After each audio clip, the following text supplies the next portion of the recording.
har doimgi Itachi o'limidan keyin ham hayron qoldiradi. Hammasini shu joygacha rejalashtirganiga hayron qolsa arziydi. Oxirida sana foydang uchun bu o'zini ko'zini kuchlarini sanga o'tkazib ketgan.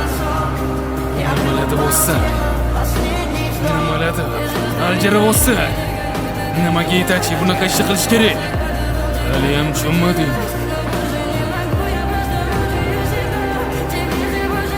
Sani himoya qilish uchun